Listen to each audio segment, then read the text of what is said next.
Everyone, কেমন আছো তোমরা সকলে? আশা করি তোমরা সকলে ভালো আছো। আজকে একটা নতুন ব্লগে সকলকে স্বাগত জানাই। বাড়ি থেকে বেরোনোর সঙ্গে সঙ্গে সামনে দেখলাম দুর্গাপূজার প্যান্ডেল অলরেডি শুরু হয়ে গেছে। আমরা আজকে যাচ্ছি স্প্ল্যানেটে কিছু মার্কেটিং করার জন্য। বিশেষ করে আজকে যাবো সিলেদার্সে। প্ল্যানেটে গাড়ি রাখার অসুবিধা হয় বলে আমরা আজকে ক্যাব বুক করে নিয়েছিলাম। আমি কাজের সূত্রে মাঝে মাঝে স্প্ল্যানেটে আসতে হয় আমাকে, কিন্তু মাম্পু এই ফার্স্ট টাইমই স্প্ল্যানেটে এলো। স্প্ল্যানেটে আসার মূল উদ্দেশ্যই আজকে মাম্পুর জন্য জুতো কেনা। গ্র্যান্ড হোটেলের সামনে আমরা নেমে পড়লাম ক্যাব থেকে, এগিয়ে চললাম স্প্ল্যানেটের দিকে। যাবার পথে পকোড়ার দোকান, ফুচকার দোকান আমার যেন খিদেটাকে একটু বেশি বাড়িয়ে দিল। পুজো এখনো প্রায় 55 দিনের মতন বাকি রয়েছে, তাতেও প্ল্যানেটে ভিড় কম নয়।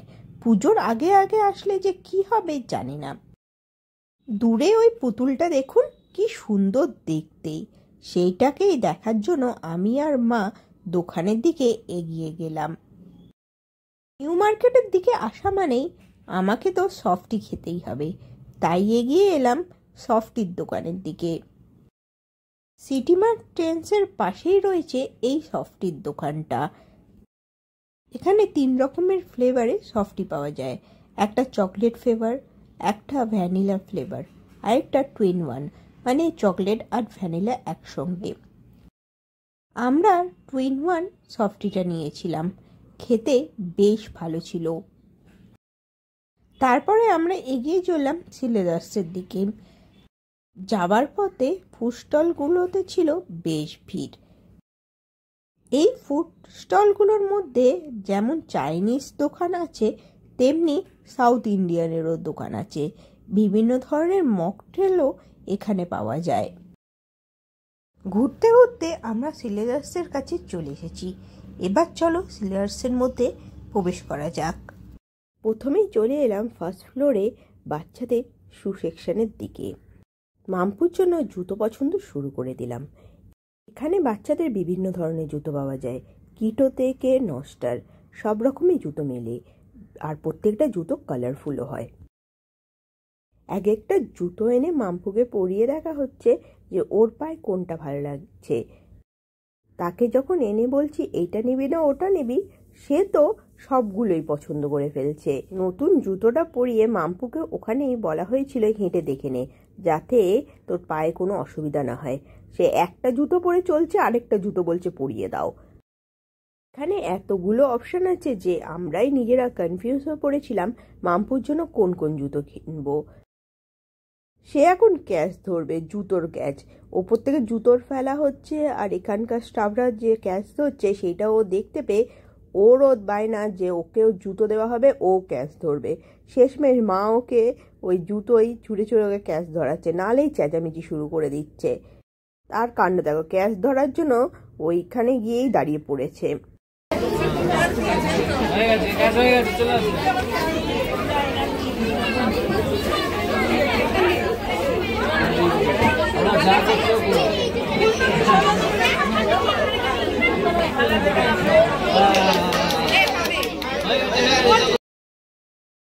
ওখানে দাঁড়িয়ে দাঁড়িয়ে কিছুক্ষণ পেন আর জুতোর বক্স নিয়ে খেলার পর আমার মেয়ে একটু শান্ত হলো। মাম্পুর জুতোগুলো কেনার পর আমরা চলে এলাম ব্যাগের সেকশনের দিকে। এখানে বিভিন্ন ধরনের বিভিন্ন কালারের ব্যাগ পাওয়া যায়, আর দামগুলো বেশ রিজনেবল। এখানে তো বাচ্চারাও নিজেদের জন্য ব্যাগ পছন্দ করতে ব্যস্ত দেখলাম। আদিত্যর আবার এই ব্যাগটা খুব পছন্দ হয়েছে আমার জন্য। আমরা ব্যাগ দেখছি, তারই মধ্যে মাম্পু একটা ব্যাগ তুলে নিয়েছে ও কিনবে বলে, সেটাকে আবার কাঁধে তুলে নিচ্ছে। কত বড় হয়ে গেছে আমার মেয়েটা, একা একা ব্যাগ নিয়ে এবার হাঁটবে।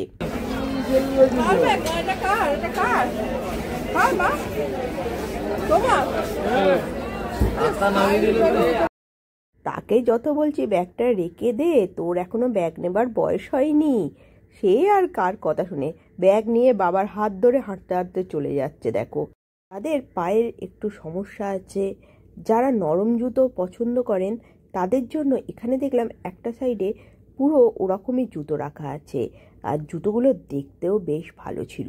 এই জুতোগুলোর দাম ছিল ঠিক 800 থেকে 900 টাকার মধ্যেই। মা তো এখানে জুতো পছন্দ করতে গিয়ে একটু কনফিউজই হয়ে পড়েছিল, কোন জুতোটা ছেড়ে কোন জুতোটা নেবো। শেষমেশ মামপুই নিজের মতন পছন্দ করে মাকে একটা জুতো ধরিয়ে দিচ্ছে। দেখো, পুজো এখনো প্রায় 2 মাস বাকি, কিন্তু সিলেবাসের ভিড় দেখো, যেন মনে হচ্ছে পুজো নেক্সট উইকেই আছে। এখনই এই অবস্থা, না জানি পুজোর সময় কি হবে। তখন তো মনে হয় তিল ধারণেরও জায়গা পাওয়া যাবে না এই দোকানে। আমিও চলে এলাম নিজের জন্য জুতো পছন্দ করতে। আমার আবার এই ধরনের বেল বাঁধা জুতো পরতে বেশ ভালো লাগে। এই জুতোটা বেল বাঁধার সঙ্গে সফটও ছিল, যেটা পায়ের জন্য খুব দরকার লাগে বলে আমার মনে হয়। জুতোটা আমার পায়ে কেমন লাগছে দেখো তো তোমরা। আমার মায়ের মাম্পুর জুতো ফার্স্ট ফ্লোর থেকে আমাদের নেওয়া হয়ে গেছে, এখন যাচ্ছি গ্রাউন্ড ফ্লোরে ভাই আর আদিত্যর জুতো কেনার জন্য। ছেলেদের জুতো, বেল্ট সবকিছুই পাওয়া যায় গ্রাউন্ড ফ্লোরে। এখানে ছেলেদের কিটোর কালেকশনও দেখলাম প্রচুর আছে, আর প্রত্যেকটা দেখতেও খুব সুন্দর। দামগুলো সাধ্য মতনই আছে। আদিত্য আর ভাই এখন নিজেদের জন্য জুতো পছন্দ করতে ব্যস্ত। আমাদের সব কেনাকাটি শেষ, এবার চলো বাইরে যাওয়া। সিলেদার্স থেকে বেরিয়ে উল্টো দিকের ফুটেই ছিল একটা কানের দুলের দোকান। এখানে কানের দুলের কালেকশনগুলো দেখতে খুব সুন্দর ছিল। আমরা এখান থেকে অনেকগুলোই কানের দুল পছন্দ করে কিনলাম। প্রত্যেকটা কানের দুলের দামই এখানে ছিল 30 টাকা করে। দোকানের পাশে একটা টুল রাখা ছিল, সেখানে মাম্পুকে বসিয়ে মা ওকে বিকেলে সুজিটা খাইয়ে দিচ্ছিল। কিন্তু মাম্পুর তো সুজি খাবার একটু ইচ্ছা নেই, বাইরে বেরিয়ে আবার বাড়ির খাবার খায় নাকি। দুগাল খাওয়ার পর সে আর কিছুতেই খাবে না। স্প্ল্যানেটে এত জিনিস একসঙ্গে পাওয়া যায় যে দেখতে দেখতেই সময় কেটে যায়। এখানে আবার বার্গেনিংটা ভালো করে করতে জানতে হবে, নালে কিন্তু পারবেন না নিতে। এখানে মেয়েদের শর্ট কুর্তিগুলো দেখুন কি সুন্দর। এখানে আবার লেডিস ব্যাগও পাওয়া যাচ্ছে। এগুলোর দাম মোটামুটি 300-350 টাকার মধ্যে পেয়ে যাবেন। ধর্মতলায় একটা সাইডে পুরো বিভিন্ন ধরনের ব্যাগ বিক্রি হয়। সেখানে যেমন বিভিন্ন ধরনের লাগেজ ব্যাগ বিক্রি হয়, তেমনি আবার বাচ্চাদের স্কুল ব্যাগও পাওয়া যায়। এখানে আবার বিভিন্ন ধরনের মেয়েদের সাইড ব্যাগও বিক্রি হয়ে থাকে। মার্কেট ঘুরতে ঘুরতে একটা ছোট হারকানের দোকান চোখে পড়ল, যেখানকার হাড়ের কালেকশনগুলো ছিল খুবই সুন্দর। তোমরা কি জানো ধর্মতলায় আসলে একটা সাইড আছে শুধুমাত্র জুতোর দোকানের, যেটা পড়ে নিউ মার্কেটের ঠিক উল্টো দিকে কেএমসি যাওয়ার রাস্তার মধ্যেই। এখানে পরপর অনেকগুলোই জুতোর দোকান আছে। এখানে আবার বিভিন্ন ধরনের জুতোর কালেকশন পেয়ে যাবেন। এখানকার কালারগুলো থাকে খুবই ভালো, বাচ্চাদের থেকে বড়দের সবারই জুতো এখানে পাওয়া যায়। যারা একটু ফ্যাশনেবল জুতো পরতে ইচ্ছুক থাকেন তারা এই সব দোকান থেকে জুতো ট্রাই করতে পারেন। এখানে একটা জুতোর দোকান না, পরপর অনেকগুলোই জুতোর দোকান দেখতে পাবেন আপনারা। আমরা এখন এগিয়ে চলেছি নিজাম রেস্টুরেন্টের দিকে, কলকাতা কর্পোরেশনের পাশ দিয়ে। আজকে সবার মোগলাই খাবার ইচ্ছে হয়েছে, সেই জন্য চলে এসেছি নিজাম রেস্টুরেন্টে। নিজাম রেস্টুরেন্ট ধর্মতলার মধ্যে একটা নামকরা রেস্টুরেন্ট। এখানে মোগলাই ডিশ পাওয়া যায়। আমরা এসেই অর্ডার করে দিয়েছিলাম বিরিয়ানি, চিকেনের একটা ডিশ আর তন্দুরি রুটি।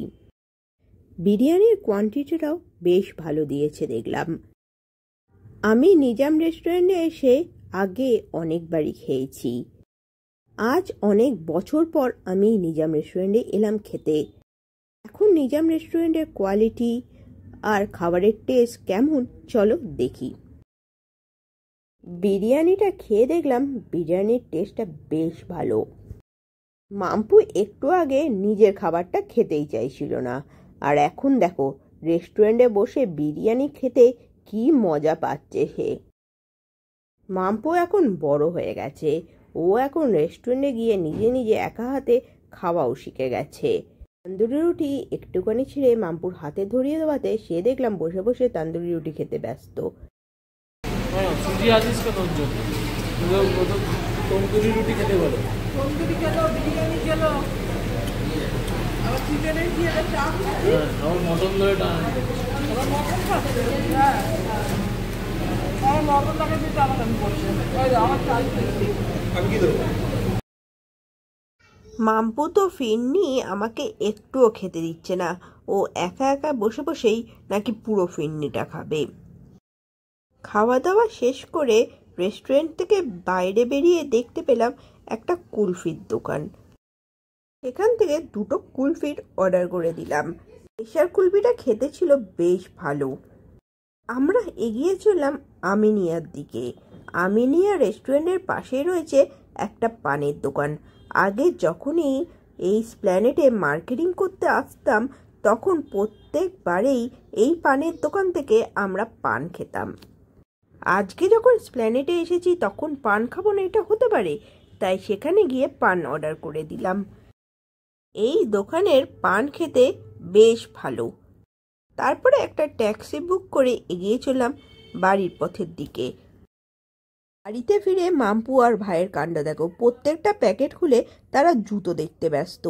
মাম্পু তো বাচ্চা, ভাইও দেখেছি ওর সঙ্গে বাচ্চা হয়ে যায়। এটা তো দিন না, জুতোটা আমাকে দিচ্ছিস কেন?